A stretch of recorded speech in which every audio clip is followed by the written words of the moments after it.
Asgard! Get the popcorn out. He's gonna do a speech. See what's happening here. You're afraid. Scared? Oh no. Anxious. Thor! My friends, times like this, we need to unite, come together. I'm sorry, Meek, it's very hard to get a rousing speech with the noise. Oh, God. We're gonna die. Thor, this is my vow. Oh, gods will die. That seems a bit dangerous. This ends here and now! Marvel Studios' Thor: Love and Thunder. Rated PG-13. Tickets on sale now. How exciting. Experience it only in theaters July 8th.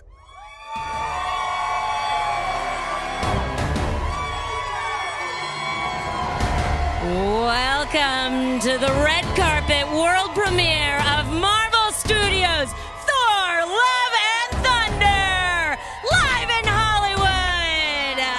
I'm Erica Ishii.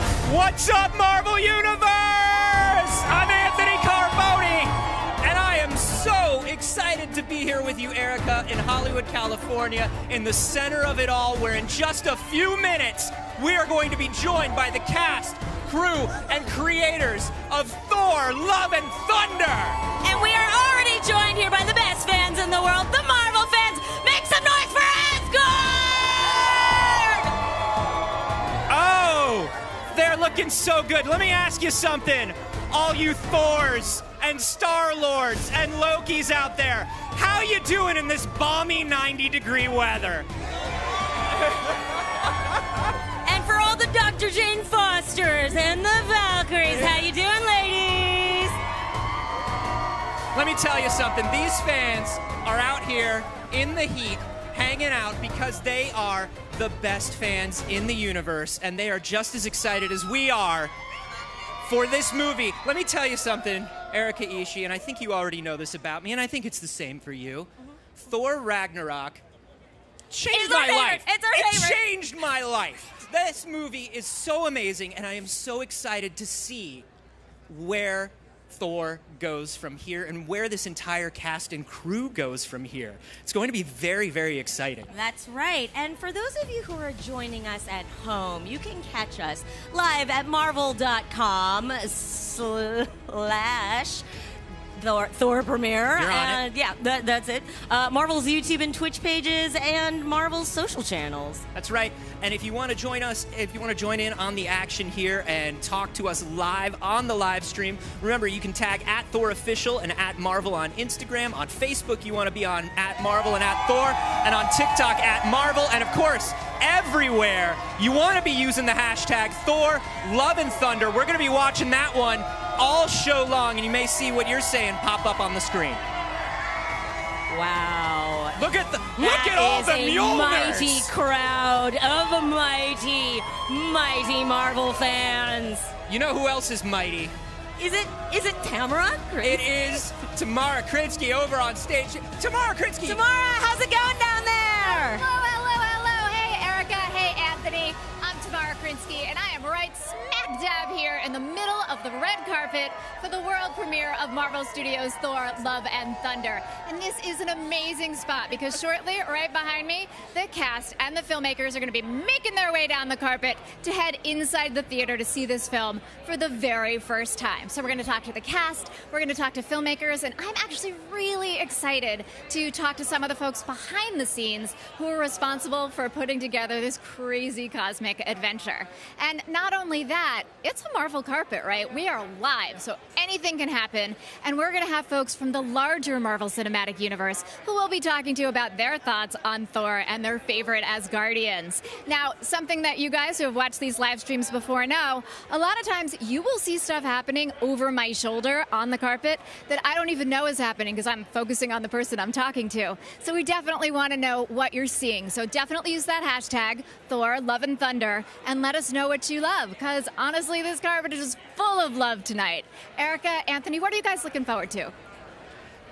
I'm honestly looking forward to the surprises because on these red carpets, yes, we are here to celebrate all of the larger cinematic universe, but we're also here to just celebrate what these people are going to pull and what the surprises they're going to show us. Oh, absolutely. This is an absolutely wonderful cast and crew. They have worked together for years. They are some of the most brilliant and hilarious and closest people you will see on a movie set. So I want to see them all reunite tonight. That's exactly it. I want to see all of these people together enjoying what they have worked on and what they have made. It's going to be very, very exciting. That's right. And why don't we take a little peek at the trailer for what we're going to see tonight? Kids, get your popcorn now. Let me tell you the story of the space Viking, Thor Odinson. He was no ordinary man. He was a god. After saving planet Earth for the 500th time, Thor set off on a new journey. Well, he got in shape. He went from dad bod to god bod. And after all that, he reclaimed his title as the one and only Thor. Oh, spoke too soon. Jane?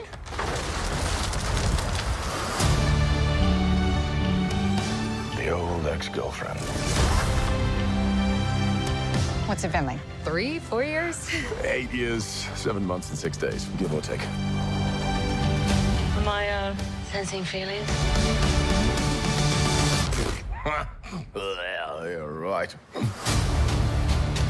The only ones who gods care about is themselves. So this is my vow. All gods will die.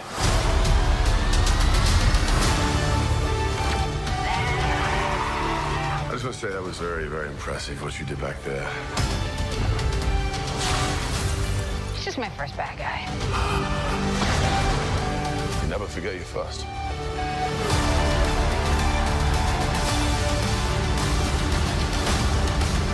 You are not like the other gods of Gillan. Because I have something worth fighting for.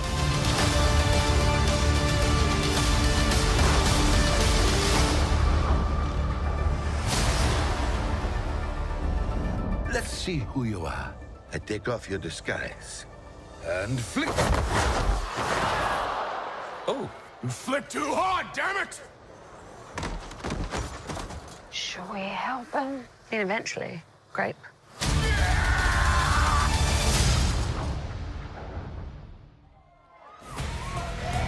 Wow. That's a lot of Thor. That's more Thor than we've ever seen. I've decided what I'm most excited about for tonight, Anthony. We're starting to get some arrivals here on the carpet. Friends of the Marvel Cinematic Universe. Very exciting. Hey, Marvel Universe, what's up? Hey, if you've got Mjolnir, hold up Mjolnir. Who's got Mjolnir? We got some Stormbreakers and helmets in there, too. Ooh, a lot of Mjolnirs. Hey, do we have any Stormbreakers? Where's Stormbreaker? Oh, we got way more Mjolnirs. Yeah, that's true. Way That's more true. Mjolnirs. Stormbreaker not getting enough respect, I think, tonight. You know, I think after tonight, Stormbreaker will make it known that he is worthy. I believe so as well. Hey, you know who else is worthy? All of the wonderful people that have helped to put together this event tonight. You are seeing some of this carpet behind us, but you have no idea how amazing this actually looks. From all of the amazing stand-ups to the costumes to the props, and there's an amazing team of artisans that put this together out of nothing over the last 2 days. Let's see how they did it.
Are you a Marvel insider yet? You see that QR code on your screen? You want to grab your phone, you want to scan it, and you want to join Marvel Insider today. Because you can earn points by reading articles and watching videos on Marvel.com. You can purchase digital comics, you can answer quizzes, and much, much more. And once you rack up those points, you can redeem them for cool rewards like digital comics, posters, experiences, and more. And starting tonight, Marvel Insider has digital copies of Thor from 2014, #1, available to redeem now, and you don't even need points to do that. In this issue, the Goddess of Thunder rises. You want to know more about her story? Start your journey today by claiming your copy. And remember that there are limited quantities, so act fast. And remember, it's free to join, so start today and get rewarded just by being your Marvel fan self. Scan the QR code or visit marvel.com/insider today. All right. Everybody is starting to arrive. The crowd is getting very, very excited. I want to know, Tamara Krinsky, how are things going over on your end? Things here are getting hot, and I mean that literally, because one of the things, we've gotten shots of the cosplayers on your end of the carpet, but right across, I'm on Hollywood Boulevard, I can see the sidewalks that are just filled up with Thor fans, with Marvel fans, and these folks have been out in the hot sun all day long. So it's pretty amazing to see just how dedicated they are. The other cool thing is that right behind me, we've got, the Thor, all of the Thor imagery, and people keep taking pictures and like doing the hammer pose. So that's actually been really fun to watch, wondering if they're worthy or not. What about you guys? Are you worthy down there? All right, everybody. Now, we have been talking about all of the wonderful Marvel fans that have been hanging out here on the carpet and some of their amazing costumes. You have seen them in a wide shot. You have seen them from a jib. You have seen them from the air. But it's time to highlight some of the best cosplay that we have on this carpet.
Fantastic. And that was really near and dear to my heart because I started out as a cosplayer, and I have some of my cosplay buddies out here tonight in the crowd. Yeah, everybody's looking extremely wonderful. I cannot believe the dedication of these people.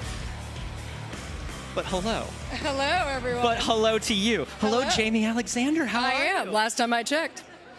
Lady Sif, what have you been doing in the meantime in New Asgard? Oh, what have I been doing? I'm pretty sure if I say anything, a Marvel sniper will get me. But I will tell you that this movie's great. I can't tell you how I know that, but I can tell you that. And you guys are going to have a lot of fun. It's an adventure. It's a heck of an adventure. Could you just give us, if you had some hand signals and some winks that you could do to let us know what's happening in the film? There are swords involved, guys. You should know this. Actually, we were not swords. Actually, we were not supposed to talk about swords. Well, you set me up. He set me up, guys. But honestly, Lady Sif has been jumping around everywhere in the Marvel Universe. Last time we saw you, you were torturing Loki pretty good, which was lovely. That must have been fun. I mean, for several reasons, guys. I feel like if there was anybody that needed to beat up Loki, it would be Lady Sif. extremely cathartic and very well deserved. Now, can you tell me about the training that you did both for beating up Loki and for kicking butt in this movie? Oh, beating up Loki, that just came naturally. I was just like, look, I got this. I'll roll in the day of. Just stand there, don't move. I did land a hit on him once, it was like a little love tap. I was moving a little faster than he was moving, and I made contact, and he fell to the ground because he was supposed to. I didn't knock him to the ground. And he got up, and I said, Tom, I'm so sorry. He goes, no, it's great. And I was like, he thinks it's great. I'll do it again. And for this installment, I didn't have to train, and you'll see why. That's all I got to say. Ooh, it's because you're just naturally a badass. Yeah? That's right. I'll give you the money later, but thank you. I do want to say that I think it's interesting that you threw in two little humble brags, which was number one, you were moving a little faster than Tom. That's just, I can't help myself. It's just a fact. It's a fact. I wasn't bragging. It was a fact. And then number two, that it was a love tap for you, but he fell down instantly. He was supposed to fall down, everyone. He was acting. That's what he told me. He was acting. Yes. You know, even though we've seen you jumping around in the MCU for a while, we have not seen you in Thor proper for a little bit. How did it feel to kind of come back and be working with everybody again and be back with the team? It was very nostalgic. Very, it was great. We are so glad to have you back here. And for now, let's see what Tamara is up to. Tamara! Hey there. Thank you. Thanks, guys. Hey, Jamie. It is so much fun to see Jamie talk about this. Her sense of humor is on full display, but it was really touching to see how much it meant to her to come back to the Thor universe. So I'm kind of loving that. You know, there are so many people here who are such a big fan of this character and who have watched these movies over and over, and they all have their favorite parts. So we talked to some of the fans. As I mentioned, they've been here all day just waiting for the stars to show up. We talked to some of the fans about what some of their favorite best moments from Marvel Studios' Thor Ragnarok over the years have been. Let's take a look.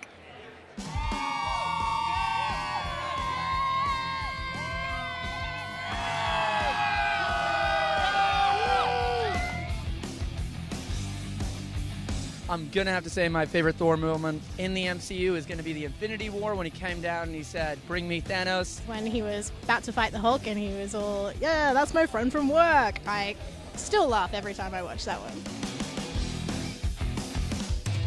My favorite team up is when Thor works with his brother Loki, when they do get help in Thor Ragnarok. My favorite team up is Korg and Thor. Korg is my absolute favorite character. You know, he tried to start a revolution, but he didn't print enough pamphlets. I would have to say Loki, because he cares so much for Loki, and so he's always trying to figure out what to do with his brother. So I would say Loki's probably his toughest enemy. I'm going to go with a broad concept and say himself. I have loved Thor's journey, his hero's journey up until this point, and he has shown all of us as fans and as followers that you can have a falling and a deep state of yourself but always come back stronger than ever before. So Thor's biggest enemy was himself, but he overcame it, didn't he?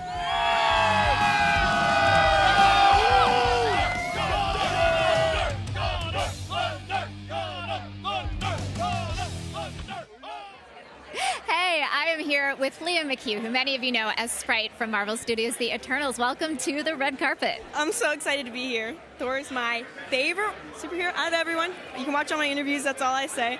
I can't breathe. I'm so excited for this movie. All right, so when did you first fall in love with Thor? Oh my gosh. I've been a Marvel fan before any of this. Before this crazy thing happened to me. Since the very first movie, I think Thor was always my favorite. And what about the rest of the Asgardians? Do you have any that you hold near and dear? Loki and Thor are pretty close. I love them when they're together. They're funny. Well, that kind of makes sense, actually, because, Sprite is, we'll call Sprite a bit of a gray character. You kind of never know which way they're coming from, and Loki's similar, right? Yeah, people compare her to Loki all the time. And so, being here, being in a Thor event, we've got Stormbreaker, we've got the hammer, we've got Zeus's thunderbolt, or Zeus's lightning bolt. Which would you prefer to wield if you had the choice? The hammer. I think the hammer. Definitely. And where would you use it to travel to? Oh my gosh. I have no idea. I like the beach. I like summer vacation-y places, so the Bahamas or somewhere fun. Well, it's pretty steamy here today, so a beach vacation makes sense. It's pretty hot. Well, there's going to be a lot of hotness on the carpet, so, that's good. I'm so curious what it's been like for you, after Marvel Studios' The Eternals was released, and you've been part of this larger MCU coming to events like that. Can you talk to the fans about what that feels like? I mean, it's completely changed my life. Every time I come to a red carpet or anything, I always get so nervous and excited before because I am so grateful and honored that I get to be here. I mean, I was a fangirl before any of this, and to just be able to come to like almost every Marvel movie red carpet is still insane to me, and I still am in awe every time I come here. And I mean, my life has changed so much, and I'm so grateful for all of it. Well, we love watching what you do on screen, and we're curious, if there were something that you could say to the fans about, just kind of what being a part of Marvel means to you and all of that. It's a family, it really is, and they treat you so incredibly well. It just makes you want to keep back and doing more and making more movies and working for them forever. It's definitely a very special thing to be a part of. Well, we're so glad you're here, and thank you for stopping and talking to the fans. I'm going to let you go because I know you got to talk to other people and you want to see the movie, so have a great night. Wait to see the movie. Thank you. You're welcome. Great to see you. All right, what is happening over there at Stage 1? Erica is awestruck still by some of the cosplayers running by. Some really good cosplay right now. and as I said, I come from this world. Yeah. So my D&D buddies are in the crowd. Every time. I see them. And every time somebody walks by in a new character, we just freeze for about 5 to 10 seconds. That was a beautiful interview talking about being a fan before becoming part of this, and I think that's something that ties everybody here together, is that we were all just huge nerds for this as long as we can remember. I mean, these are stories, these are characters that have been around for 60, 70, 80 years, you know what I mean? Yeah, 60 years for Thor now. 60 years for Thor this year, which is really amazing, and it's wonderful to see this cast as well, because you know that they are fans of it too. Who are you excited to see here? I mean, I gotta say, I am very excited, of course, to talk to Chris about what it is like to be playing Thor for 11 years and be the first Marvel hero to have 4 solo films. That is such a huge accomplishment. Taika Waititi is my favorite director. I love what he does, and I love how much heart he has put into Thor and the Thor section of the universe, and how it's expanded and become just fun or like even more fun and even wackier and more colorful. Yeah, space is just a black light painting on the side of a custom van, really, and I love it. I love it so much. Of course, having Tessa Thompson coming back as King Valkyrie is so wonderful. In what, new character in Thor Ragnarok, fan fave instantaneously, and I would just love to talk to her about that because we haven't spoken to her since then. I want to talk to her about the suits. The power suits. So many power suits on King Valkyrie. Yeah. She's really leaning into that lifestyle, and I enjoy it. And of course, Natalie Portman returning as Jane Foster. I am so happy the mighty that she's coming Thor. Back. She's coming back as the mighty Thor. This is such a huge thing because obviously we have seen the story of Thor and Jane from Thor's perspective and mostly through the absence of Jane over the last 3 years. Yeah, not gonna lie, I have loved the Thor films. They could use about 50% more Natalie Portman as Dr. Jane Foster. And we've got it. We've got it I coming. got it. I'm so excited. I'm very excited for tonight. Yeah, I mean, everybody is going to be showing up. Above and beyond that, we've got Christian Bale as a brand new villain to the MCU. Gore, the God Butcher. And completely transformed. Just from the trailers and the clips and the photos that we've seen. There is a singular photo of Gore the God Butcher. You know the one I'm talking about with his pained grin that has just been making the rounds on the internet. And everybody is like, I get this guy.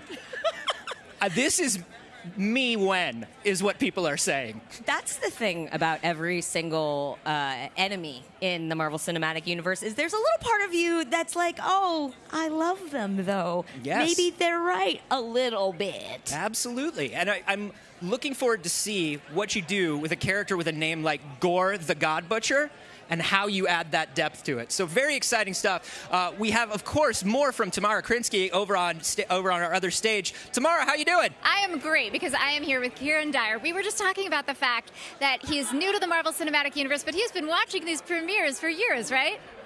For a long time, yeah, but it's so great to be here, and I can't believe I am here. It's surreal. It's literally surreal. I can't, and it's so weird seeing the setup and everything. This is my first premiere as well. So. We are so happy to welcome you. We're happy to welcome you to the Marvel Cinematic Universe. I have to ask, what was it like when you got that call saying that you had booked this film? Lots and lots of screaming. Lots and lots of screaming. The good kind, I hope. Oh, yeah, the good kind, yeah. I was kind of shocked at first, I guess. I couldn't believe it. And then when they flew us out to Australia, and it was crazy. So what was it like filming in Australia? I mean, don't give us any spoilers, of course, but what was it like being down there with the cast? It was really great. I mean, the cast were amazing. They were so nice. Chris, Tyco, all of them, they were really nice. It was really nice. I could learn from them as well, because obviously they've been acting for a long time. They've been playing their parts for a long time, so I learned a lot from them. It was really great to just be able to watch them and see how they work with improvisation and stuff like that as well. So I want to ask you more about that, actually. You know, is there something that you learned from them that you think now you'll take to other sets with you? Anything in particular that you'd pass along to other people? Yeah, probably improvisation, because I hadn't done much of that before. And obviously Tyco, he loves improvising, he loves trying out new stuff, and it's crazy, it's really nice. So I guess I could take that elsewhere when I do other films and stuff like that, and I'd be able to just have fun and play around with lines and stuff like that. I've got to ask you a little bit more about Tyco. If you were sort of going to describe like the role he plays, the style of directing, is he like a big brother? Is he like a funny uncle? Is he a tyrant? What's he like on set? A bit of all three, I guess. He's a funny uncle. He's a big brother. He's just great to have on set. He's really nice to talk to. Really helps you. He's just a great director, and obviously he acts in the film as well, which is really cool. But yeah, he's been great. He's amazing, and he really helped me to feel comfortable and be able to play my role as I should. And yeah. Well, you know, we know it was a combination of digital sets and real sets. What was that like for you? Oh, that was really crazy, because obviously there were some blue screens where they had CGI, and then they built real sets, which was really amazing, and it was incredible because the sets were so big, they were so bright, and yeah, it was really great. And on the blue screens, I guess it was a bit hard to film because you didn't know what was going to be there or what it was going to look like at the time. But yeah, it was great. Well, thank you so much for stopping by and talking to the fans. I'm so happy to be your first official Marvel Cinematic Universe red carpet. Have an amazing time tonight. Congrats. Bye-bye. I love welcoming new people to the Marvel Cinematic Universe. It's so cool to see how excited they are, especially when it's somebody who's been a fan of the MCU for all this time. And I cannot wait for people to see what he does in this film. Now, I'm just curious, what is going on over at Stage 1? I will tell you what is going on, Tamara. Be cool. The God of Thunder himself has stepped onto the red carpet. Be cool. And the fans are going wild! Point Break is in the building. Repeat, Point Break is in the building. Copy. This is very exciting. It's lovely to see, like, everybody. I mean, we've got so many Thors in the audience, so many people that have brought Mjolnir with them, and it's lovely to see them meeting Chris and having everything signed. This is a really great moment. Some of my favorite moments on the carpet happen in these moments when they're on the walk up to the interview, where they get ambushed by some of their other friends in the cast, or where they meet somebody that clearly says something that touches them, and it's really wonderful to see, and I'm really happy that we get to have the fans here with us on the carpet tonight. Oh. So wonderful. Man, and I'll tell you, as he is showing up, everybody else is showing up. There are a ton of people that we are excited to see tonight. Oh. I mean, look, the Guardians of the Galaxy are in this film. Yeah. They are there. They are. They certainly are. And I absolutely love the tiny bit of interaction between Thor and the Guardians that we've already seen. It's so funny because I feel like Thor Ragnarok really established Thor as just a funny dude, and getting to see him with the Guardians, who are generally quite goofy as well, has just been such a treat. And so I would watch an entire spin-off series with that group of space people. Absolutely, and we're going to see some of them tonight. I mean, you know, hopefully we're going to see, like, I mean, I would love to speak to Sean Gunn. Honestly? Oh, yeah. Honestly, there's a character that came out of nowhere and had such a wonderful arc and story in Guardians. Well, and he's been working with his brother James Gunn behind the scenes on that franchise for a while now, too. He did a lot of the original capture for Rocket. Yep. And let me tell you a little bit of something as somebody who's done a little mocap, is that doing animal work, difficult. Very fun, but difficult. If doing I could ask human you, work, yes. If I could ask, like, if you were going to do a raccoon right now. Oh, okay, so they do this thing where they, like, wash with their hands and they, like, scuttle. I've been doing a lot of that. This is what you've tuned in to see.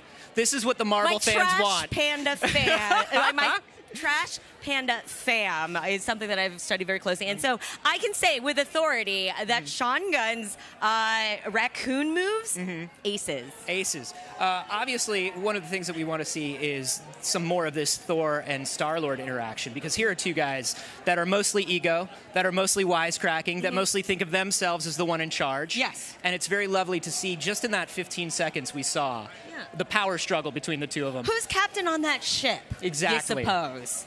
And who, I don't know, who would you pick as captain? Who would I pick? Yeah. Who would you take your orders from? Rocket. Okay. All right. Yes. That is correct, Anthony. Correct. We've got some more coming up here from the stage in just a moment, but first we want to show you some more of this fantastic setup we have here at the premiere, including a little exhibition that we like to call the Hall of Heroes, Erica Ishii. Let's take a look. We told you this carpet was massive, so here I am, all the way at the other end of the carpet, where in just a short while, the cast and filmmakers are going to make their way down and head into the theater for the world premiere of the film. But before they do, we have an awesome surprise for them, an incredible display of costumes from Marvel Studios' Thor: Love and Thunder. Let's take a look. But first, we have a little bonus surprise for you. The head of the lovable tooth gnasher, one half of the famous goat pair. Since the goats are so large in the film, they use these very heads on set to help the actors with the eye lines. Now we have Zeus, played by Russell Crowe. Now we're going to have to wait and see exactly how his role plays out in the film, but we can see that his costume invokes regal qualities. It features gold accents and a chest plate that's befitting of a Greek god, and works in tandem with his famous lightning bolt. Next to him, we have the mighty Thor, played by Natalie Portman, who becomes a hero in her own right. Now, many parts of this look were created to reflect what we know as Thor's original hero costume, including the iconic red cape. But Dr. Jane Foster is very much her own person, so this mighty Thor has definitely put her own spin on what it means to possess the power of Thor. And here we have Thor, our god of thunder, who's gotten a new look for this film. You'll notice that the costume builds on many of the usual elements of his traditional space Viking look, but the designers have taken it to the next level with new gold plating and more metal used throughout the costume, including his new double set of shoulder plates and awesome new helmet. And now we have Valkyrie's costume. The team really wanted this costume to represent a merging together of all of the different roles that Valkyrie has played in her life, from a Valkyrie warrior to a scrapper, and even King of Asgard. Next up, we've got Gore's look, worn by Christian Bale in the film. Gore's look is incredibly monochromatic, so the designers played with textures and movement within the fabric to give life to this costume and create his unique, sinister look. And now here we have the other half of our goat pair, Tooth Grinder. The costumes in this film are incredible, and I cannot wait to see all of the cosplay that they're going to inspire after the film is released. And with that, let's head back to the front of the carpet. Oh my goodness, everybody milling through right now, signing autographs. Everybody is showing up. We are joined right now by somebody that we are very excited to talk to, Jennifer Cayden Robinson. Hello. The writer of Thor Ragnarok, co-writer of Thor Love and Thunder. Yes. Did not write Thor Ragnarok. Did co-write Thor Love and Thunder. Right. We're all caught up now. Yes.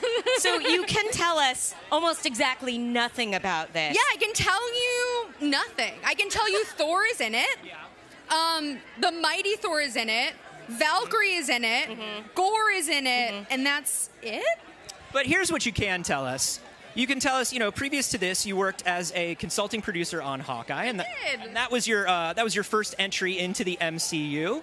How has it been, and what was it like working with Tyco on kind of creating this new Thor movie? Okay, I feel like people use this word a lot in this industry, and we all talk in hyperbole, but I really mean this genuinely when I say Tyco is a genius. And being able to be around him and to learn from him and to just watch him work was the coolest thing I've ever experienced in this industry. It is like, if you ever have the opportunity to co-write a movie with Taika Waititi, I highly recommend it. Okay. I'll make a note of that. Yes.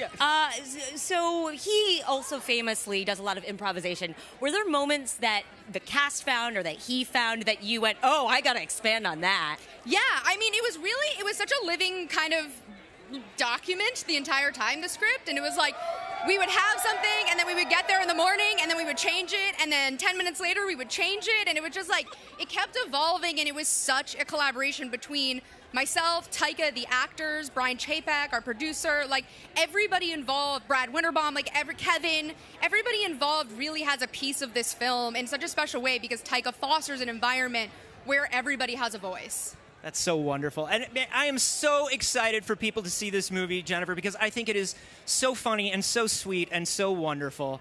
Thank you so much for joining us. Of course. Thank you for having me. Tamara, what you got going on? Oh, just hanging out, watching people walk by, hearing fans cheer for people walking by. It was so cool to hear Jennifer talk about the collaborative environment on set. So often writers kind of get shafted, and it was amazing to hear her talk about how much Tyco and she worked together and the whole Marvel Cinematic Universe team to bring this world to fruition.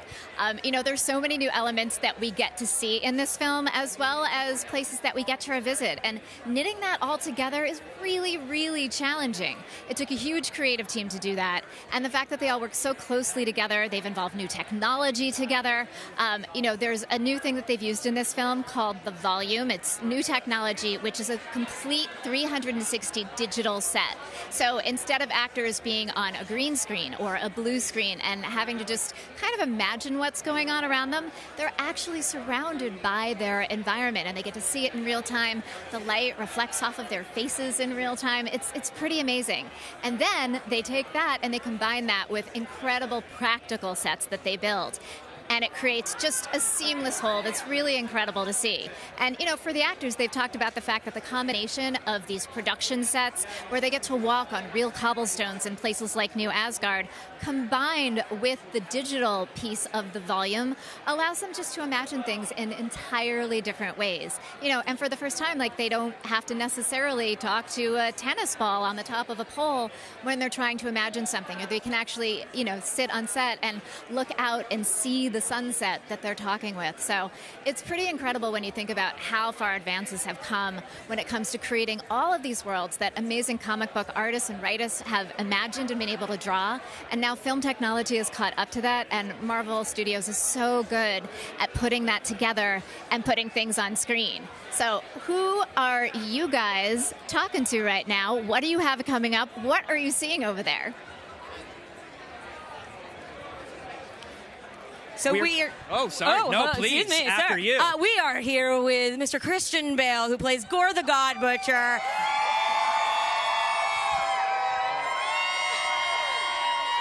They recognize him.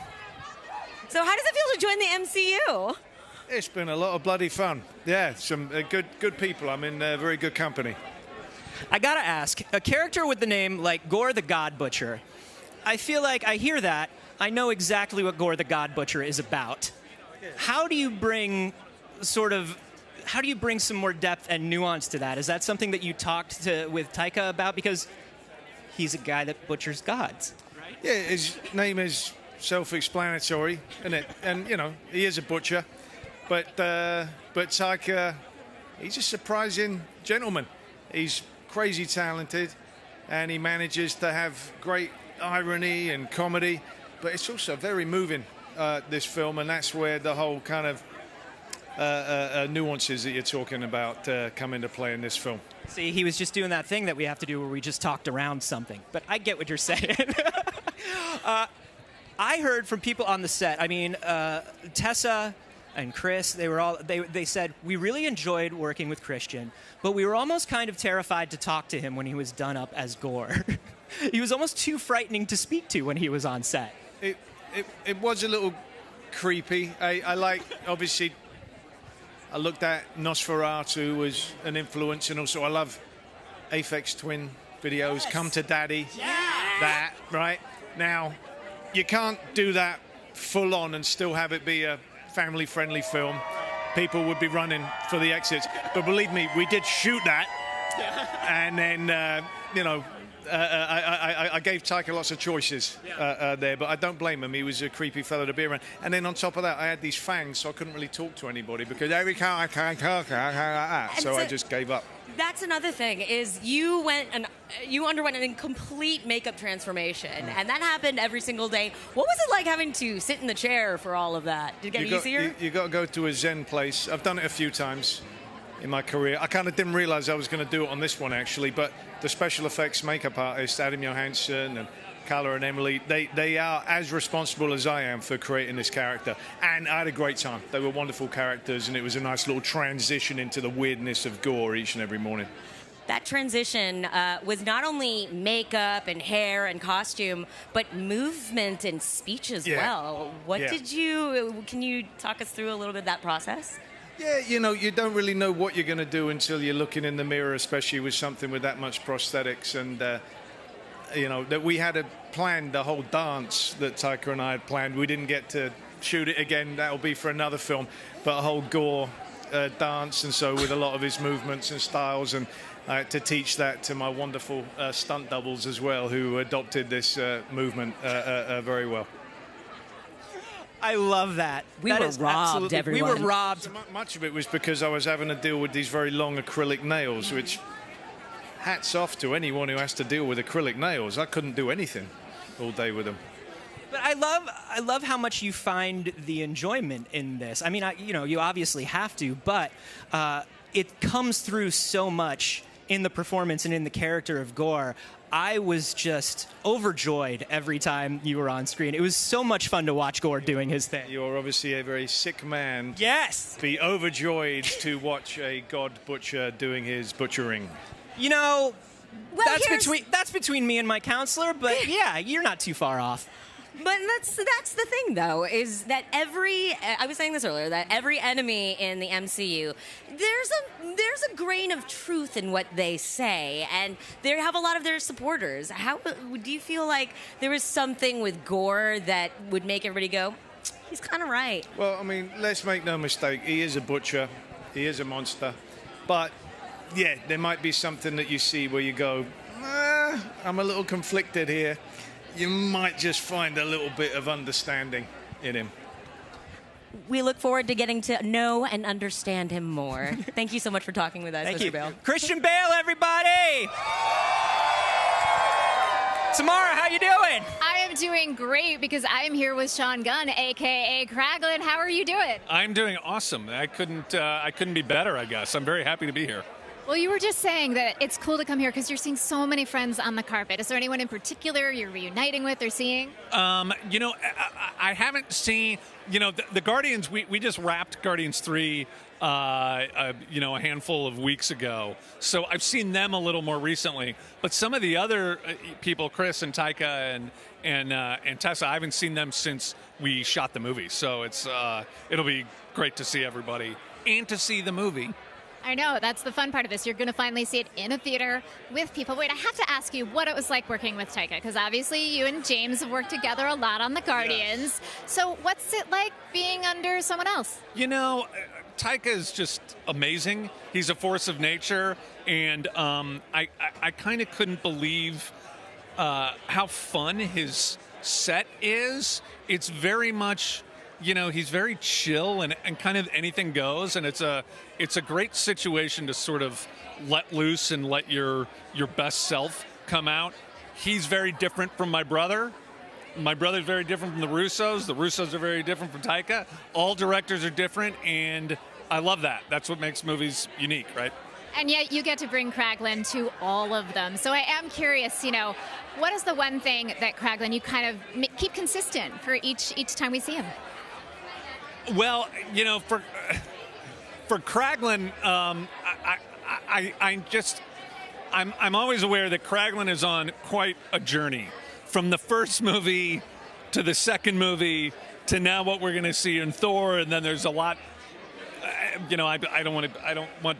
No spoilers, no spoilers, no spoilers. And Dart, but Kraglin, we will see Kraglin in the third Guardians movie and in the Christmas special, and so Kraglin's always growing. It's always like, what new can we find from this guy, and hopefully, his journey is something that people respond to. Well, I know they're going to. You are so much fun to watch in this. Have a great time watching it tonight, and thank you so much for stopping by and talking to the fans.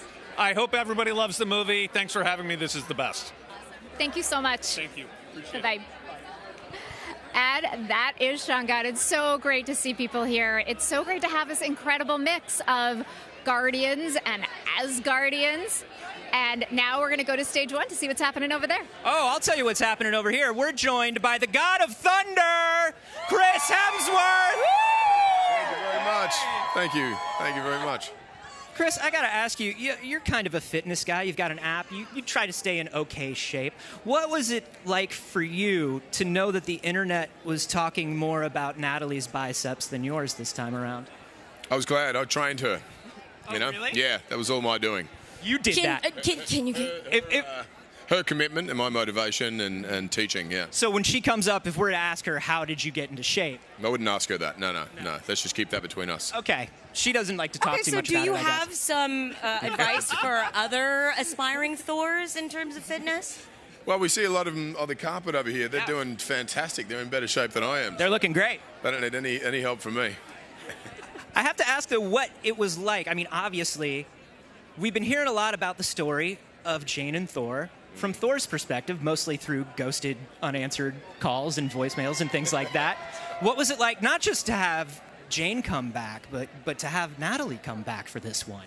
Fantastic. I started this journey with Natalie 11, 12 years ago, and Tyco pitched this story to me a few years ago, and I was thrilled and excited, but mostly to work with Natalie again. She's a dear friend and incredibly talented, and I love what she had done in the previous films.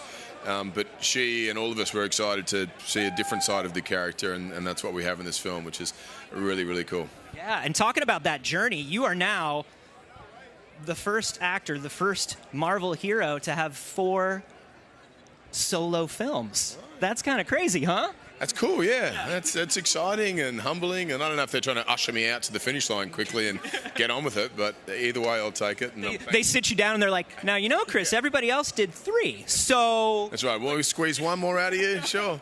Look, I've loved every step of this journey, and each time I do a Marvel film, I think this is the last one, and not for me, but I think someone's going to be sick of me, and to be asked back again and again, and to be here with 8 or 9 films now with Marvel is a dream. So well, we saw a real shift in Thor around in Ragnarok, and it seems like you get to have a lot of fun with these. Absolutely. And look, each film we got the opportunity to do something very different, and that comes from working with different directors, having a different story, different scripts. In particular, when Tyco came along, both of us had said we're ready for something differently creatively from the character, and it was a beautiful script that offered us that opportunity.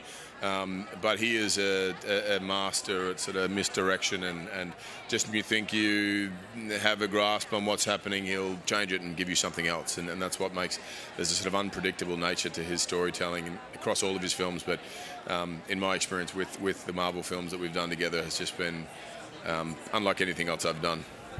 In Ragnarok, we saw Thor kind of trying to come to terms with who his family is and who he is, and sort of being comfortable with himself. And I thought that was such a fun thing to see. What would you say is Thor's journey this time in Love and Thunder? What is he looking for?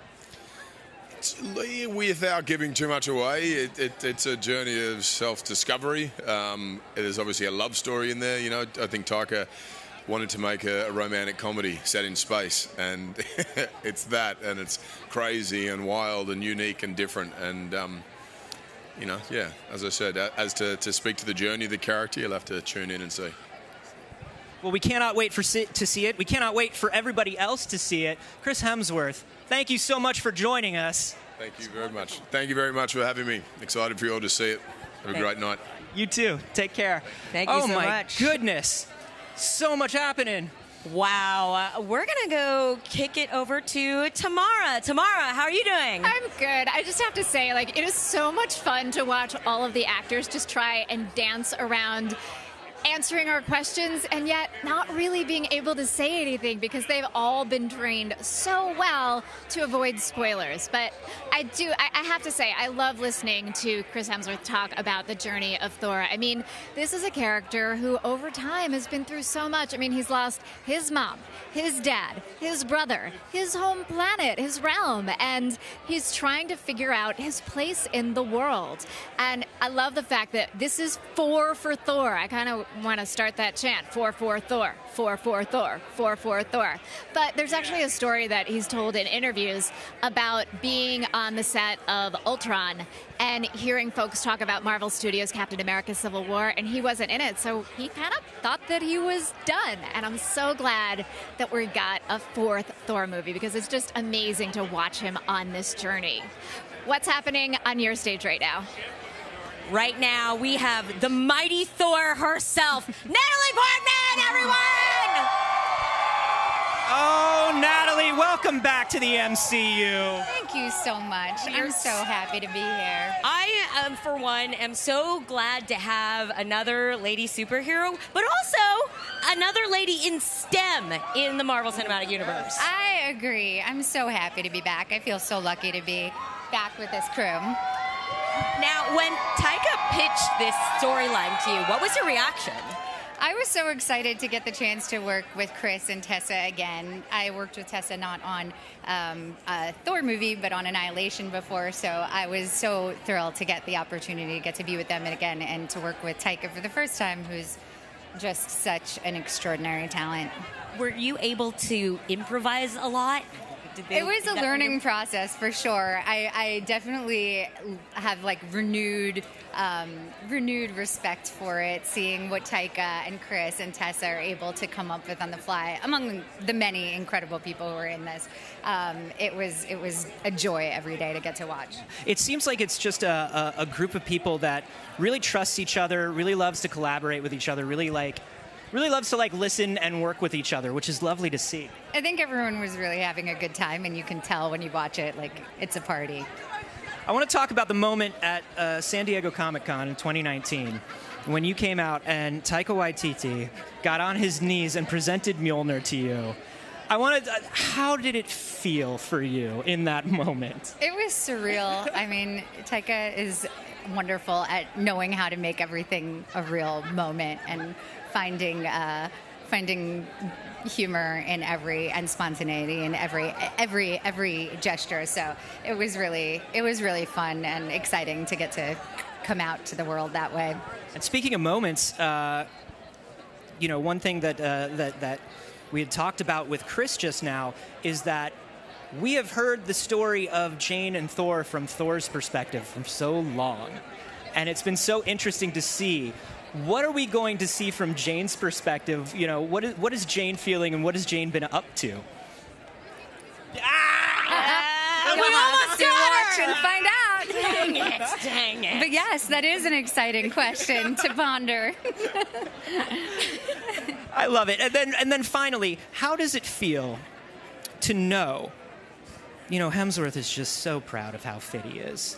How does it feel to know that people are talking more about your biceps than his? Well, I mean, Hemsworth is the ultimate. I mean, he's incredible, and it was very lucky to have him as the sort of expert and guide. He was very generous with sharing the kind of inside info. And it's really fun to get to be a 6-foot character when you're a 5'3" girl. That doesn't happen often in your life. The magic of cinema. Yes. Thank you so much for being here with us. Thank you, Natalie. Thank you. It's so nice to see you. You too. Take care. All right. Now, there is a lot of facts that I know about Thor and a lot of facts that you know about You're Thor. kind of a Thorologist. Yeah, but let's see what the fans know about Thor. I'm Mike. I'm Andrew. And we're doing Thor Trivia! Yeah!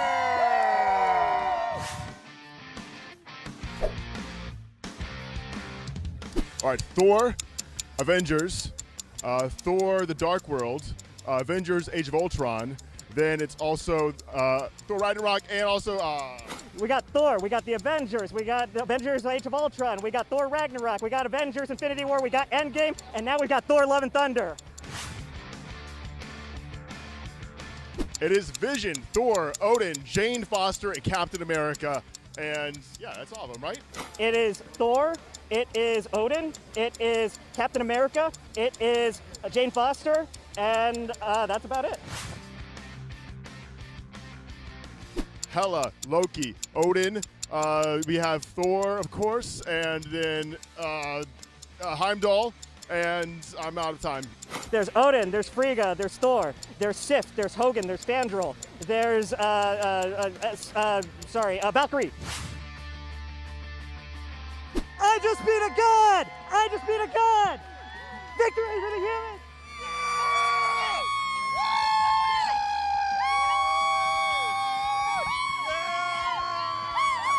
Ooh, they're smart. I could tell you endless things about Norse mythology, but I think they have me beat on specifically MCU's Thor. MCU Norse mythology. Yes. Yeah, that's fair. That's fair. Oh, we got a President Loki. Oh, I didn't we were see hoping them. for alligator Loki, Listen, but I mean, this is no shade to President Loki. Yes. Who I love, but that's right. And a reminder, if you see costumes that you like, please share it with us. Make sure to follow us on all the socials at Marvel, at Thor Official, and use the hashtag Thor Love and Thunder. Oh, hello. Oh my goodness. Yes, they are all going wild. And right now we have with us the director of the film and Korg, Tyco Waititi. Hello, sir. Tyco. I didn't even ask them to do that. Tyco. okay, but did you ask them to do that? I didn't ask them to do that. Okay. All right, if you say so. Good. I am so overjoyed to be here tonight. I want to say Ragnarok was one of my favorite films, one of our favorite films for sure. And so we're so excited for the world to see Love and Thunder. You came in, and Chris has talked about this, you came in and you kind of wanted to shake things up in a very big way. All of you did. Can you talk about what you kind of wanted to do with Thor when you came in? On the first one, it was really just about working with Chris's strengths. I'm good friends with him, and he's just the kind of guy that you want to be on an adventure with in real life. And so, we just wanted to really embrace that and work with his strengths, which is he's just good at everything. And so, and then on this new one, we wanted to take it a little further and introduce this concept of love and what that means to Thor. Let me ask you, how did you have to convince anybody to let you make Thor a himbo? Do you know himbo? Well, I don't know what that is. Oh, it's a. Oh, like a bimbo, but a himbo. Yes. Like a golden retriever man. Yes. I mean, I don't think I had to convince anyone at all, really, no. Really? They just let you do it? Yeah. Fantastic. I mean, I think everyone knows, it's exploitation, really, isn't it? Yeah. Mm-hmm. But it's about time. Yeah. So, it's about time we had some exploitation in the film industry. Now, I want to ask, you said you wanted to tell a love story. Why was it so important to bring Jane back now and tell this story? Well, because she's a beloved character, and also Natalie's a beloved actor, and and I've got a lot of love for her. I've admired her for many years, and even just to have the chance just to work with her was huge for me, and to bring her back and to take that character from the comics, the mighty Thor, and for her to hold the hammer, it's just a beautiful progression and evolution of the franchise. I heard that you went to her house personally and pitched the storyline to her. Yeah, I dropped off some comic books with that storyline in it, but I think it's these films. Luckily, Ragnarok I think was probably something that that really maybe open that door a little bit more, Yeah. People saw what you could do with it. Yeah. Now, we're also introducing some other characters that I love from that same run of comics and a little bit later, with especially Gore, the God Butcher. I love it. What made you choose Gore for the villain? Well, at Marvel, so me and Brad Winderbaum, right from the start, we were thinking about what we were going to do. We wanted Jane as Mighty Thor. We'd always loved Gore. We always loved that comic run, and so that really was like the first idea for a villain, was to bring him in, and then to get Christian was just, that was just like, for me, again, I'm really amazed with all the actors I managed to get into this film, real heavyweights, and it's been amazing. Now, Christian said that their cut from the film is a Gore dance number. Can you explain or show us any of this Gore dance that exists? I can't show it to you because Christian owns that. That's his. He copyrights his dances. I don't know if you know that about him. That's right. But I wanted to. We were just exploring different ways, with villains of what we could do with them, and that was an idea that came about. And sometimes with villains you just need them to be bad and not amazing dancers. Yeah, that's the problem. Is if you see Christian dance, you immediately weep with joy, and that doesn't work for a villain. No, it's not going to work. Too relatable a villain. Yeah. Yes. Thank you so much for talking to guys. us today. We are so excited to show the world this movie. I'm very excited. Taika Waititi! Oh, tomorrow, what's going on? What's going on is that I am here with executive producer Victoria Alonso, and we were just talking about the amazingness of Taika Waititi. We are so blessed to have his talent, his joy, and his never-ending energy to bring another Thor to the world. How exciting is that, right? I mean, we started, I know, Thor 4. That's a hard one to say, Thor 4, especially for a foreigner. I was trying to start a 4 for Thor chant, and then I realized how hard it is to say. 4 for Thor, for blah, blah, blah, blah. Thor for that. No, that would be that would be a difficult one. Yeah. No, but it's super exciting to have him and the mighty Thor. So we have Miss Portman as well, which is, again, another privilege.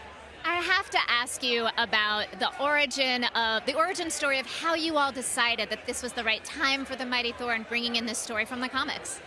Well, we have a trajectory where we have our regular Thor, and then as you can see when you go see the movie, I'm not going to give you a lot of details because otherwise you're not going to go see it, and I expect you all to see it at least 4 times, that it makes absolute sense how to get her there, and in this love story to make sure that the mighty of the two of them could unite. It's really beautiful. And it's really funny. And there's this beautiful relationship between Valkyrie and this beautiful friendship. Can you talk about bringing that to the screen without spoilers? I think it's a true buddy. They're buddies. I mean, Thor and Valkyrie are buddies, and she's doing the job that he said, I don't want to do. Please be king and take it over. And I think that throughout their time together, they learn about each other, and they not only do they learn about how to meander through this world, but also to be friends, to be true friends and support one another. And that's one of the joys of watching this film, watching all the friendships over time. Thor has been on such a journey, and this film has been on a technological journey. Can you give us insight into working with the volume and what that production process was like? Every year we get some new development in technology, and I think having the volume and it's, to be honest with you, for the actors is so important because all of a sudden they don't walk into a green screen world, they walk into perhaps the world that it would, or if it's not partial, is full of the world that they're going to be living. So it's super helpful to the characters. And, it's new technology, so there's a lot to do, a lot to learn about it. I always have all kinds of criticism, as people know, to make it better, so we can do it to make it better. Well, that's your job. Thank you for pushing the envelope all the time. It's such a joy to always talk to you. Thanks for talking to the fans. I just want to say to all the fans out there, thank you for your support. COVID is not over, but we're getting better, so thank you. And every format is available, so please go see it in any format all over the world. Thank you. 2D, 3D, 4D, 4 Thor. For all of them. For Thor, all of them. All right. Have a great time tonight. Enjoy the movie. Thank you. Great to see you. All right. We are so excited to keep talking to people who are involved with Thor. Let's keep taking a look. Anthony, we can't talk about anything in this movie, but we can talk a little bit about the new hero and new villain. That's right. We are very excited to see the mighty Thor, Jane Foster, and also we've talked a lot about Gore the God Butcher. But who are But they? who are they really? Let's get to know their likes and their dislikes. Roll it. Jane? The old ex-girlfriend. What's it been like? 3, 4 years? 8 years, 7 months, and 6 days, give or take. This is my vow. All gods will die. You are not like the other gods who have killed, because I have something worth fighting for. Thor, Love and Thunder. Rated PG-13. Tickets on sale now. You know, watching all of these clips, one thing jumps out. I mean, a lot of things jump out, but one thing that obviously jumps out is the aesthetic choices of this film. It is so 80s and so powerful, so heavy metal. Mm-hmm. And a lot of that is due to the visual effects team. Yeah. Some of the views, I mean, look, 2 giant screaming goats. Two of my favorite characters in the new film, almost entirely computer generated. The goats, Tooth Gnasher and Tooth Grinder. Mm-hmm. But also, just looking at the environments, looking at just the locations, the places this movie goes, and the technology that they use to create it. I mean, they're using things like the volume. They're using things like these giant LED backgrounds where actors can sort of see what they're doing in the space that they're in. That's new because we're used to seeing the behind-the-scenes shot in just the green screen space, and this was a fully immersive, just set the volume in which they could act a little more organically. Yeah, and of course, the wide range of creatures and characters that show up that are entirely CG. I mean, Korg obviously comes to mind. Korg, my favorite boy! Business Meek, a brand new Meek. Okay, so Meek's power suit, I think, that's not a spoiler. That's in the trailer. But Meek's power suit, something to watch for in this film. Mm-hmm. Yes. But obviously, you know, everything they do and everywhere they go is due to this incredible VFX team and their work. Let's take a little look at how those VFX were created for this film. God of Thunder, King Khan, you have finally joined our fight. Well, as they say, better late than not at all. It is very nice. As you know, we used to live in a peaceful oasis, but then our gods were murdered. Murdered? And now our sacred temple has been left unguarded, and Hopuskus holds the control of its power. It is our most sacred shrine, and it desecrates. Not for long. King Khan, tell them what happened here today. Tell of the time that Thor, his ragtag, motley crew, misfit desperados, turned the tide in the battle and etched their names in history.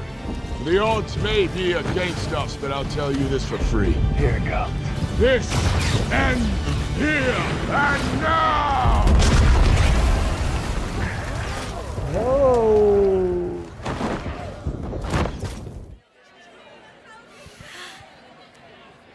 Oh, we have a wonderful moment happening right now. Karen Gillan is checking out a Nebula cosplayer who is an amazing Nebula cosplayer, if I may say.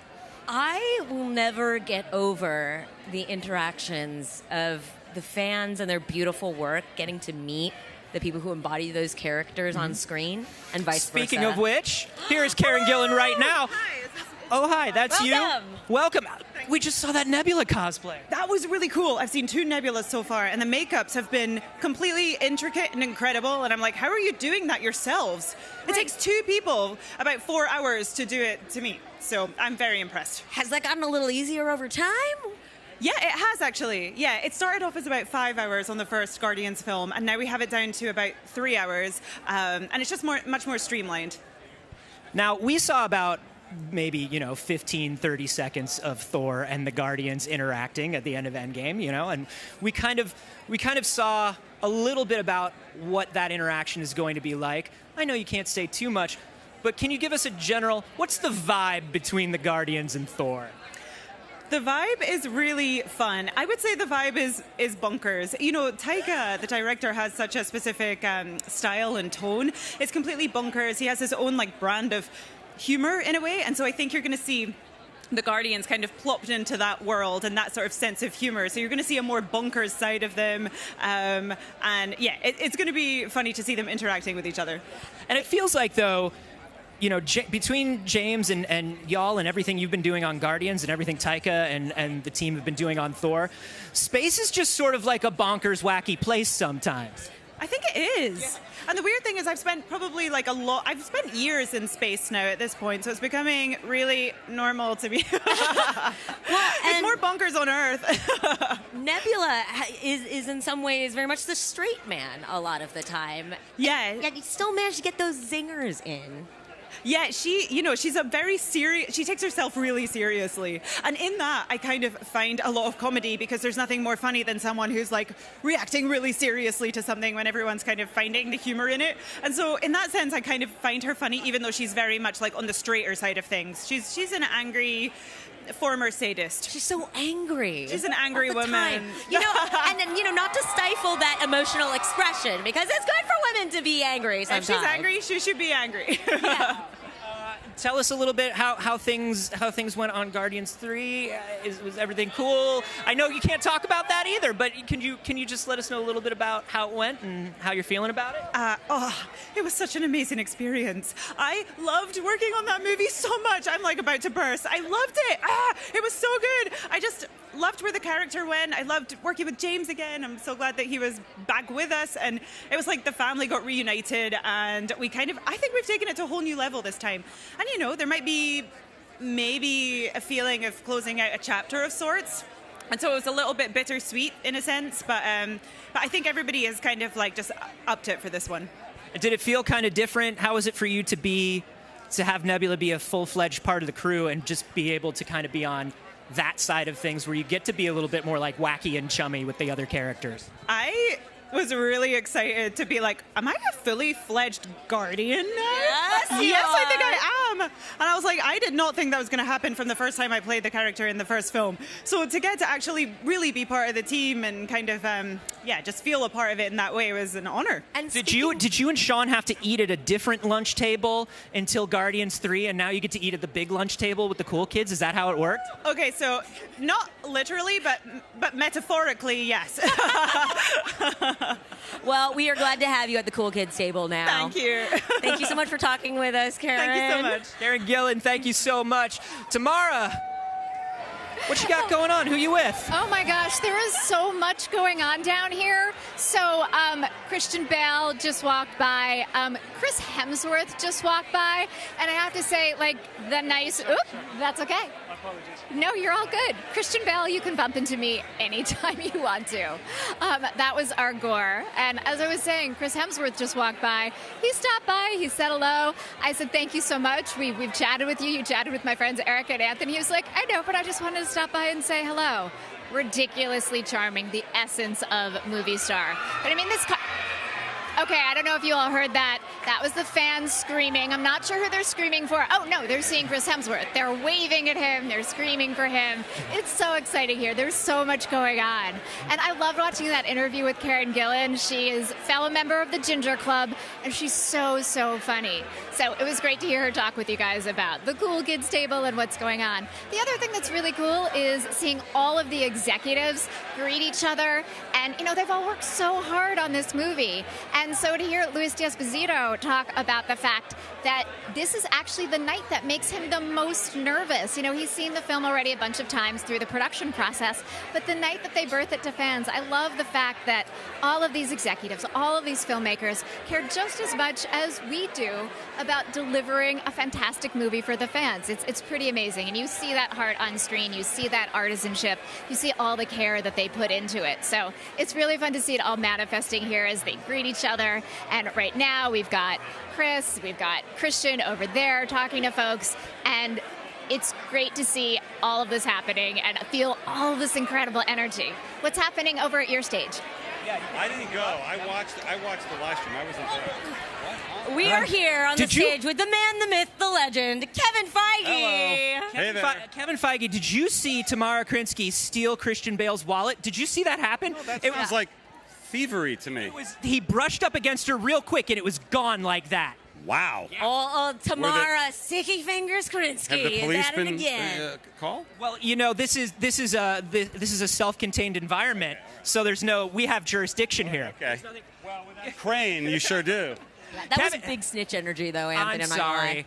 I immediately snitched. Kevin, this is so wonderful. 29 Marvel films now with Love and Thunder, and and the momentum is just picking up. How is it feeling? It feels amazing. It feels amazing every time we're on this carpet. It feels amazing. This is our first solo part 4. So that's exciting, and that look at the energy here and the enthusiasm for this movie. I said to Chris, this feels like, your first one. It's awesome. And Tyco, we had to go out of our way to not call it Ragnarok 2. And it's not, as Tyco will tell you, but it's that renewed Tyco energy followed us in for years and years into this movie. I think we all sort of fell in love with the world that he created in Thor, and so what we can feel like we can safely say what the tone might be for this one, but what's the genre of this one? Because every Marvel film is pretty much a different genre. This genre is the Tyco genre. It's the Taika Waititi genre, which is unto itself. And as he said, there's a ton of fun, as you've seen in all the trailers. But Taika did say, I don't want to do Ragnarok 2. I want to tell a new story. And the title is there. I mean, there is a lot of emotion in this, which in Ragnarok, but particularly in many of Taika's other movies, you see that balance. And that's really what the entire cast brings in this one. And I know that, we've talked before, you were a huge comics guy before you got into this. How did it feel to be sort of adapting this Jason Aaron run, which was a hugely influential run, and bringing back Jane as Thor, which was a hugely influential run on the comics? 2 great runs, and that was Tycho saying these are 2 great stories. They were influential for him on Ragnarok, even just getting the tone and getting the idea of what that movie could be and how the continuation of the Thor franchise could be. And that both Gore and the Mighty Thor are in this. Gore and the Mighty Thor in Thor 4. More! There it is. Why didn't I think of that? Kevin, before you leave, just drop one thing that you're not supposed to drop. Just one big secret right here. Just look right in the camera. About what? About anything. I've not seen the end of Obi-Wan Kenobi yet. Whoa, dude! I've not seen it. No, I usually stay up and watch it, and I didn't this time. I was Cut to Tamara. We cannot have. Help us out here. I don't know what's going on over there.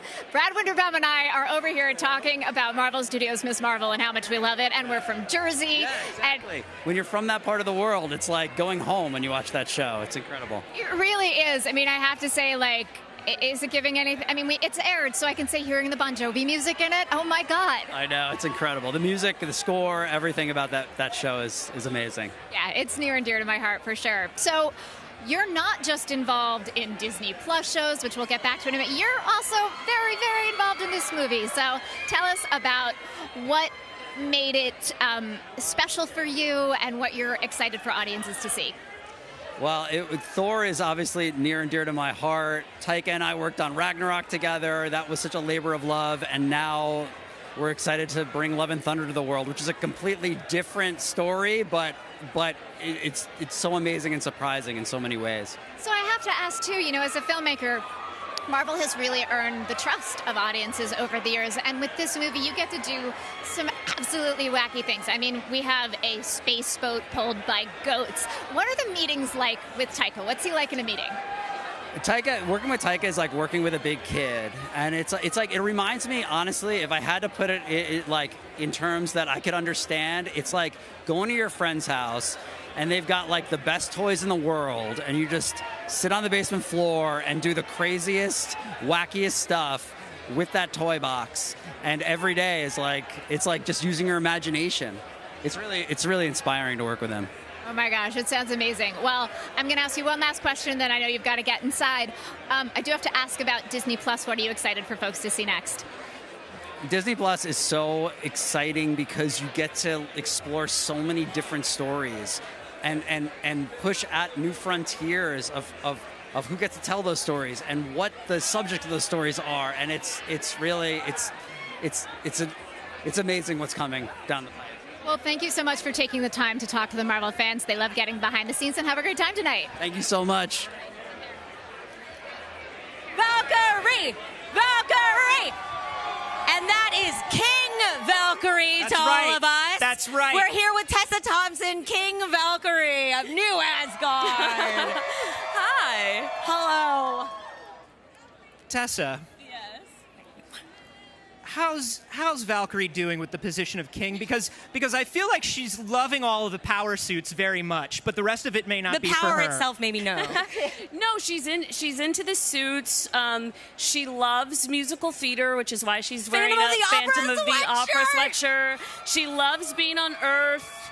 She loves all the folks that cosplay. That's her favorite. She just doesn't, she's not great with paperwork. Her and Meek are struggling a little bit in the bureaucracy. But they understand dress for the job you want. Mm-hmm. Yeah, absolutely. No, they're really excited to be fashionable. We were really inspired, Myas, the costume designer who's brilliant, by Frida Kahlo and her three-piece suits. But it's really fun to imagine what she's like on Earth. And I do love that she came to Earth, and because she's such a number one. She was a new character to everybody in Ragnarok, and immediately became a fan favorite, which must have been wonderful for you. It was an amazing surprise. But also, we really think of her as like sort of a closed-off badass, and so to see that the closed-off badass enjoys musicals and enjoys these kind of like cosplays and things on Earth is a really fun insight into her character. No, she's just a big pile of mush, When we met her in Ragnarok, she had a lot of trauma, and she was really missing her sisters, and she was healing, but she's much healthier now, much happier, but still as adventurous as she ever was. Coming back and working with Tyco and Chris and everybody again, I'm sure was wonderful. But how did it feel to have Natalie and some of the other kind of classic Thor castmates in for the first time with you? It felt amazing. I'm a fan of these films. Natalie and I are friends outside of making these movies. And so, they sort of have the spirit of summer camp anyways. And then to have a friend come along, and it was so fun to finally see her have a cape and enter a universe that was familiar to her, but as a superhero. We see in the trailer that you two have sort of like a buddy relationship already. Yeah, we're good friends. That's the other thing, that they're exes. She and Thor and Valkyrie are good friends, so it's a real family affair. I love it. Thank you so much, Tessa Thompson. We're so excited to see this movie. Me too. I can't wait to see it. Thank you. I would like to ask before we go, what do you think Valkyrie You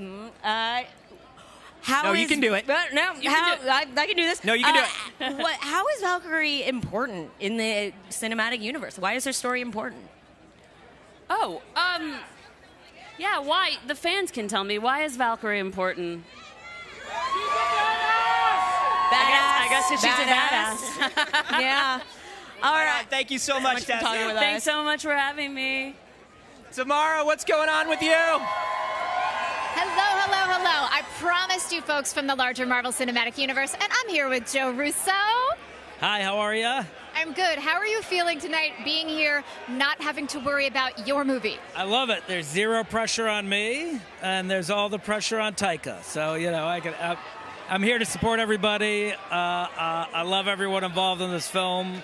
It's nice when, you're not working on a movie to come and be surprised and be a fan like everyone else. Get excited. I brought my kids with me, so, we're here to have fun.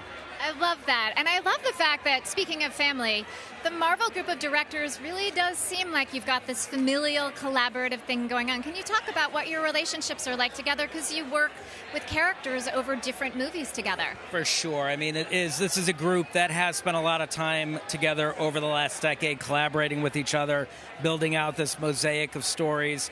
We're all very close. I talk to Tyco all the time. He's one of my favorite filmmakers on the planet. I love watching anything that he does. He's so unique and individual and inspiring with his work. And it's sort of a career highlight to know that, directing is a very isolating craft. It's not often that you get to hang out and work with other directors in the way that we did at Marvel. So we're all lifelong friends, and we've all been through the intensity of making these movies together, and that's a bonding element. I feel like along those lines, I should ask you for advice on how to have good brotherly relationships. Sean Gunn was here before. He's worked with his brother. You direct with your brother. The Thor movies have talked so much about brother relationships. What's your advice for good brother relationships? Well, my advice for good brother relationships, well, if you work together, leave it at work.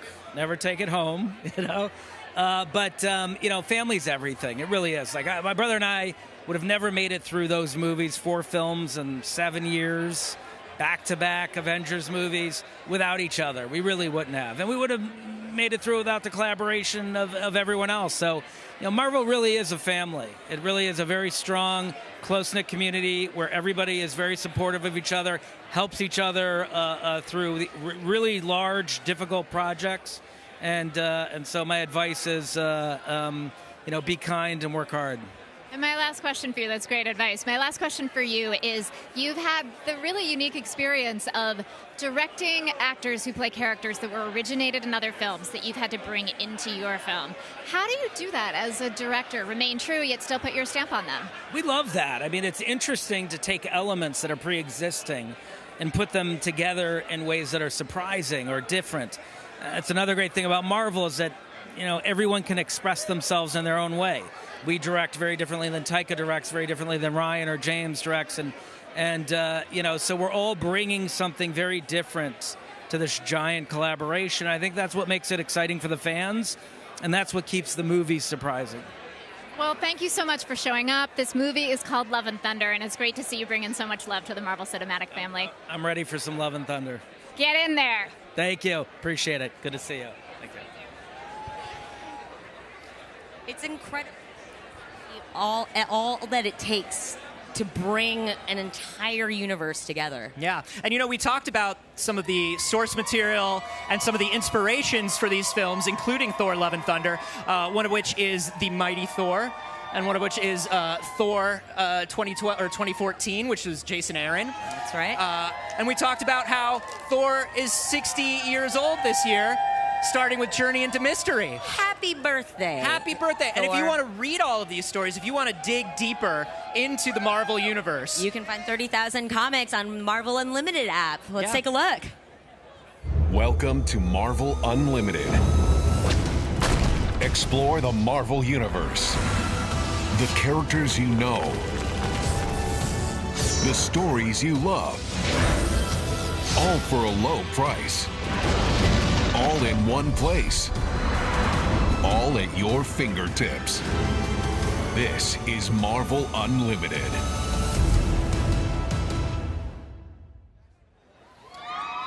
all right. We know you're out there. We know you're watching. And we're watching what you're saying on social. But only if you tag hashtag Thor Love and Thunder or follow us at Marvel or at Thor Official. That's right. Now, we have got some of the best fans in the universe, the Marvel universe out here, and we are watching their reaction to everybody showing up, and I believe we have just seen the arrival of Chris Pratt, Star-Lord himself. Star who? Star-Lord. Star-Lord? Yeah. Gosh, I can never get it right. I'm doing a bit. Oh my gosh.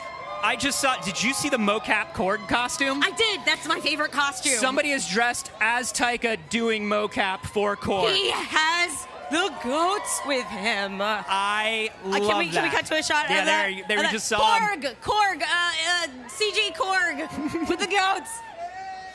It's very exciting for us. You know, I really seriously shout out to all of the Marvel fans. They've been here for longer than we have, out in the sun, and we get a little bit of shade now. But they've been out here in their leather and furs and wigs and helmets. Thank you all so much. Y'all are amazing. You're incredible. That's fantastic. Absolutely. And there we see, there he is. There's Chris Pratt signing some autographs, checking out some Star-Lords. We've got a couple very good Star-Lords. Again, leather coats in 90-degree weather. Yeah. Bonus points to everybody wearing the original trench coat Star-Lord in the 90-degree heat today. Yes. That is commitment. That is absolutely commitment. Wow. Erica. Anthony. Have you ever done any of the Marvel cosplay yourself? I have actually. Yeah. I have done a casual Star-Lord because I am quite partial to a red leather jacket. Yeah. And also of a character that I'm not sure that is officially part of the Marvel Cinematic Universe yet. But if you are a fan of Marvel and Marvel Comics, you might be able to figure out which one it was. Okay. Yeah. That's right. Well, have you dressed up? You've done Marvel cosplay. I did. I've got a very good Civil War Spider-Man at home that I do. Oh my goodness. Yeah. And when I do it, I walk around with Cap's shield. Oh, that's fantastic. You know, jokes. Mm-hmm. This is what people came for. Our jokes? I think so. Oh. Well, I'm glad they're getting a lot of them then. We are just minutes away, by the way, from the world premiere of Thor: Love and Thunder. I am so excited for people to see this film, and all of you will be able to see it on July 8th, so buy your tickets now. It is so worth seeing in the theaters. You just want to see those goats screaming at the top of their lungs on a full screen. Well. What's happening, team? We all right? Yeah, how are you doing? I'm doing good. Look at this, man. What a turnout. Gotta love these Marvel fans. I'll tell you what, they have been wonderful. So many good Star-Lords. I saw you pointing some of them out. It's got to feel good to see that. Let's give a shout out to all these wonderful cosplayers out here, man. I love it. Wow, the dedication. It means so much to us to have you show up here. We made these, made this movie for you. You're the best fan base in the world. We love you. We love you. Thank you. I gotta say, it's exciting to see the Guardians and Thor together because there is such a no shit. Woo! Come on. No, they don't care. Sorry. But the last we saw of them, it seems that tensions were thick in the ship. Yeah, they were. They were. Thor takes up a lot of space in the Milano. Well, I gotta say. What's the matter with you? Hey now. But I gotta say, Thor and Star-Lord, very similar dudes with very similar egos, and having the two of them together has got to be a very interesting thing, and it must have been a fun thing to play out. Oh yeah, well we'll see. It was a fun thing when we did it with the Russo brothers directing us on Avengers on Endgame. At the end of that, I thought it was a lot of fun, and Tyco takes it really in his own direction here in Love and Thunder. I'm very curious myself to see what's assembled because obviously we know what we did, but you know how Marvel is. They won't even let us know what's going on. And so I'm about to go in this theater and find out what the hell we did. Ooh, is there anything that you're excited for people to be looking for in this? Well, I mean, we got Christian Bale in the Marvel Cinematic Universe. How dope is that? I'm very excited to watch him, the God Slayer. I'm really excited to, Tyco is amazing as Korg and Hemsworth, I was there to witness what he's doing in this. I think he did a fantastic job. He looks so good. I mean, it's incredible the shape that he's in. He's bringing a total rock and roll 80s vibe to space. And, it's Taika Waititi. He knows what he's up to. So I'm excited to get in there and check it out. Yeah. And we got space goats now, man. We got space goats. I remember Taika was like, I won't do his impression. He's like, he just wanted to stick James with some goats. Yeah. He was like, I've rewritten the script, mate, and I decided to put some goats in there and see what he's going to do with them. So, James has to pick up where Tyco left off, and he stuck us with some space goats. But I love this because this brings up a question that I've always had about the MCU, which is, do y'all really do that to each other where it's like, we're going to put this in the background, and now you have to deal with it, man, and let's see what you do. Typically, no, but I guess Tyco kind of plays by his own set of rules, you know what I mean? He did that with, you'll see. There's a few things that he did that I think it was kind of an inside joke to play on James, and, it's a bit of that sort of improv world where, see what you can roll with, give and take, and the yes and sort of culture of comedy. And you're no stranger to improvisation yourself. Is there anything that you're going to make somebody else in a later movie run with? Oh, man. Anything you'd want to? God, at this point, I think we've wrapped Guardians of the Galaxy 3. It's a little too late now. And I'm not the director, I'm just the actor. So I show up and do my thing, and I'm sort of at the mercy of what they want to put in the show, So whatever they say that you have to give to somebody else, you're going to give them. Absolutely. Of course I would, yeah. Well, Chris, we're so excited to see the interaction between the Guardians and Thor. We're so excited to see this movie. Thank you so much for spending the time with us. Absolutely my pleasure to be here. Thank you both for having me here, Marvel.com. And to all of you fans, again, thank you so much. It will never not be surreal to walk out onto a red carpet and see people dressed up like the character that you've played. So thank you. You honor us, you humble us, and we're grateful for you. God bless you. Thank you so much for being here. We are getting so very close right now. Tamara, how are you doing over there? I'm doing great. People keep walking by, actors keep walking by. It's so much fun. I'm hearing streams from all the fans. Just a couple minutes ago, Tessa Thompson, our Valkyrie, walked by. Huge cheers, and as I'm sure you can imagine. I have to say, though, it was really interesting listening to Chris Pratt talk about how the directors work together, and then interviewing Joe Russo, who's done 4 Marvel films with his brother. Joe Russo talk about how the directors work together. Slightly different versions about collaboration, and my guess is that the truth is probably somewhere in the middle. But I do sort of love this idea that, just kind of maybe they play some practical jokes on each other and stick a thing in here or there that another director then has to pick up and use in an interesting and perhaps unexpected way. But there is so much that is unexpected in this particular movie, and it took so much to put it together. There's an incredible group of artisans that came together. Thor has 25 costume changes, and that doesn't count the variations for each costume that we need. So, it's pretty amazing seeing all of this. What's been happening up there? What's been some of your favorite moments so far? Ooh, you know what? I love the fashion. I loved it. Yeah, absolutely. It was wonderful to see everybody sort of taking their own vibe on the cosmic thing. Good vibe. Tessa Thompson. Here. Okay, Tessa, my favorite outfit, the one that I'm like, I would really want to wear that one. A walking, flying dagger. Absolutely. What are some of your favorite looks from tonight, Tamara? Well, I just kind of love the fact that everybody's really leaning into sort of the armor idea, the metallic idea, and also sort of, again, looking behind me, all the bright colors, this sort of rock 80s vibe. So let's take a look at some of the best looks from tonight on the carpet.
right, now, we all know Mjolnir and Stormbreaker, but there might be something else in the universe that's just as strong. Presented by California Almonds. Behold, Mjolnir, Stormbreaker, the Almond. forged in the heart of a dying star. Only the worthy may possess its full might, capable of summoning the almighty Bifrost. And almonds, an excellent source of magnesium to help support immunity. How do you keep getting in here? That's a weapon in wellness. Yeah, he gets it. California Almonds, Your friend in wellness. See Marvel Studios' Thor: Love and Thunder, only in theaters July 8th. Hey, guys. Hey, Tamara. You know, tonight has been absolutely amazing. It's been wonderful to see the talent come through here. And to see, honestly, Tamara, I gotta say, my favorite thing is just the absolute joyful vibe that all of these people have about this movie and about working together. It's been wonderful to see. It's true, but wait, I have to ask you a question. Did you sell me out to Kevin Feige No. and tell him that I stole Christian Bale's wallet? Look, listen, I get flustered in front of authority. And tells on other people. I didn't know what to do, and I gotta tell you, the first thing that pops into my head is throw someone else under the bus. I'm a bad person, Tamara. You are not and a I team player. apologize. You have learned nothing from the Guardians. You have learned nothing from Team Thor. Come on. I'm sorry. I'm a weak man. In reality, though, we love you, Tamara, and you are bringing the thunder. Thank you so much for being there and having us tonight. It has been great to host this with both of you, sending all the love right back to you. All right, everybody, make sure that you get your tickets for July 8th's premiere of Thor: Love and Thunder. That's right.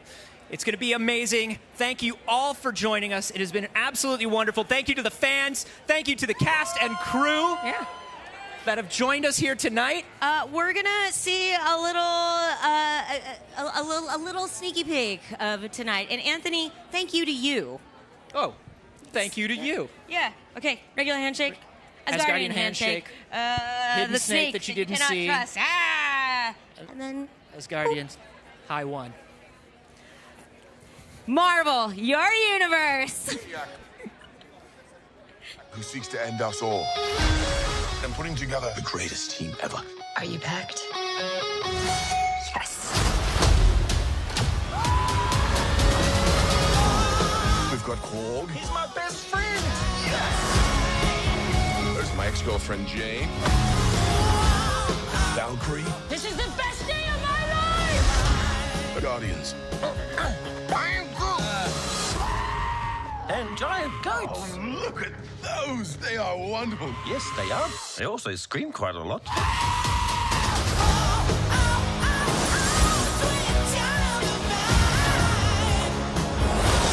You said this would be a relaxing holiday.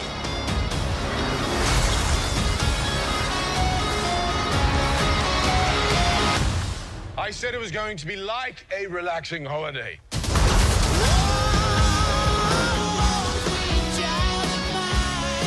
Human handshake. It's the Asgardian shake. Into the snake that you cannot trust. Really dragging this out. And finish the classic Asgardian high one. In theaters July 8th. Tickets on sale now.